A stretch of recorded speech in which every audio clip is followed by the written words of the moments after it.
ეს საქართველოა. მისი ტერიტორიის 70%-ზე მეტი მთიანია. ციცაბო ფერდობები, ხეობები და მრავალფეროვანი რელიეფი მას სილამაზეს მატებს. თუმცა ასეთი ლანდშაფტი ხელსაყრელ გარემოს ქმნის გეოლოგიური და ჰიდრომეტეოროლოგიური საფრთხეებისთვისაც. როგორებიცაა ძლიერი ქარი, ძლიერი წვიმა, წყალდიდობა, მეწყერი, ღვარცოფი, ქვათაცვენა, გვალვა, ზვავი, მიწისძვრა და სეტყვა. რა არის საფრთხე?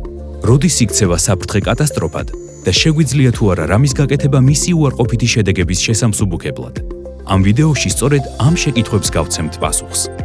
პირველ რიგში, ერთ რამეზე შევთანხმდეთ. ბუნებრივი კატასტროფა არ არსებობს. არსებობს ბუნებრივი საფრთხეები და კატასტროფები.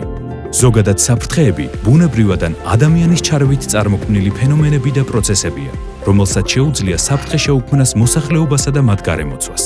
ზოგჯერ ადამიანები უნებურად ხელს უწყობთ საფრთხის წარმოქმნას, მაგალითად იმით, რომ სახლის ასაშენებლად ფერდობის ბუნებრივ ფორმას ვცვლით. მიწათმოქმედებას შეუსაბამო ტერიტორიაზე ვიწყებთ, ტყეს ვჩეხავთ და ასე შემდეგ. მაგრამ გახსოვდეთ, რომ საფრთხე და კატასტროფა ერთი და იგივე არ არის. საფრთხე მხოლოდ მაშინ იქცევა კატასტროფად, როდესაც საზოგადოების ფუნქციონირება მნიშვნელოვნად ფერხდება. ალბათობას, რომ საფრთხე კატასტროფად იქცევა, რისკი ეწოდება. კატასტროფის რისკის გაგებაში საფრთხეების გარდა კიდევ 3 ფაქტორი მონაწილეობს: უშუალო ზეგავლენა, მოწყვლადობა და შესაძლებლობები. უშუალო ზეგავლენაში იგულისხმება, რომ საფრთხის შემცველ ზონაში წარმოდგენილები არიან ადამიანები, რომელთა სიცოცხლეს, ჯანმრთელობას ან საკუთრებას შეიძლება ზიანი მიადგეს. მოწყვლადობა ნიშნავს, რომ ადამიანებს არ შესწევთ ძალა გაუმკლავდნენ საფრთხესა და მის შედეგებს. აქ შედის ფაქტორები, რომლებიც კონკრეტულ სოციუმებს სხვებზე მეტად დაუცველს ხდის საფრთხის წინაშე. შესაძლებლობები კი გულისხმობს ნებისმიერ ძალისხმევასა და სოციუმის განკარგულებაში არსებულ ყველანაირ რესურსსა და იდეას, რომლებითაც საფრთხის ზეგავლენისა და კატასტროფული შემთხვევისგან საკუთარი თავისა და საკუთრების დაცვა მარტივდება. შეიძლება ითქვას, რომ თუ უშუალო ზეგავლენისა და მოწყვლადობის დონეებს დავწევთ, შესაძლებლობებს კი გავზრდით, ამით კატასტროფის რისკი შემცირდება. ალბათ გაგიჩნდებათ კითხვა, შეგვიძლია თუ არა საფრთხეები მთლიანად აღმოვხვრათ? მიუხედავად იმისა, რომ საფრთხეების გარკვეული ნაწილი ადამიანის ზეგავლენის შედეგად იქმნება ან მწვავდება, მათი სრული პრევენცია შეუძლებელია. ზოგიერთი ბუნებრივი მოვლენა, მაგალითად მიწისძვრა, ჩვენგან დამოუკიდებლად მაინც მოხდება. თუმცა ჩვენ შეგვიძლია საფრთხეების მიმართ უფრო მედეგები გავხდეთ. საფრთხეები ხშირად ერთდროული ან თანმიმდევრულია. მაგალითად ზუსტად ისე, როგორც 2015 წელს თბილისის შემოგარენში მომხდარ მეწყერს ქალაქში მასშტაბური წყალდიდობა მოჰყვა. ზოგჯერ კი ერთი სისტემის რისკები სხვა სისტემებზეც ახდენს გავლენას. მაგალითად გვალვას რეზერვუარებში წყლის დონის შემცირება და შედეგად ელექტროენერგიის მიწოდების შეფერხება შეუძლია. ურთიერთდამოკიდებული ფაქტორები, როგორებიცაა კლიმატის ცვლილება, განვითარების გეგმები და სოციალური სტრუქტურები რისკებზე გავლენას ახდენს. ამიტომ რისკების გასაგებად სისტემური მიდგომაა საჭირო.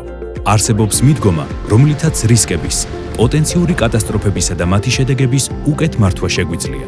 ამ მიდგომას რისკზე ინფორმირებული განვითარება ეწოდება და გულისხმობს იმას, რომ სანამ მნიშვნელოვან გრძელვადიან გადაწყვეტილებას მივიღებთ, აუცილებელია სიღრმისეულად გავაანალიზოთ ყველა პოტენციური გამოწვევა, რომელიც შეიძლება მას ახლდეს.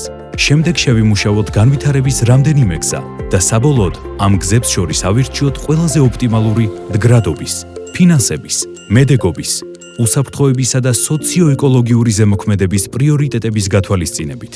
უკეთესად რომ გავიგოთ, რას ნიშნავს ეს, წარმოიდგინეთ, რომ თქვენ სოფელში ახალი გზის მშენებლობას იწყებთ. თქვენ შეგიძლიათ გზის ყველაზე მარტივი მარშრუტი აირჩიოთ და ფინანსები დაზოგოთ.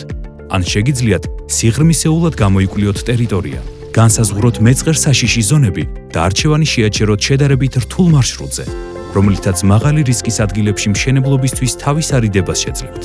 მიუხედავად იმისა, რომ პირველი მიდგომა უფრო ეკონომიური ჩანს, გრძელვადიან პერსპექტივაში ეს ასე არ არის, რადგან დროთა განმავლობაში მეწყრისგან დაზიანებული გზების შესაკეთებლად დამატებითი ხარჯების გაღება მოგიწევთ. ზუსტად ამიტომაა, რომ რისკზე ინფორმირებული გადაწყვეტილებების მიღებას გრძელვადიანი სარგებელი მოაქვს. შედეგად, საზოგადოება ხდება უფრო ძლიერი და შეუძლია უკეთესად წარმართოს მდგრადი განვითარებისთვის საჭირო პროცესები. მივიღოთ რისკზე ინფორმირებული გადაწყვეტილებები დღეს, უსაფრთხო ხვალინდელი დღისთვის.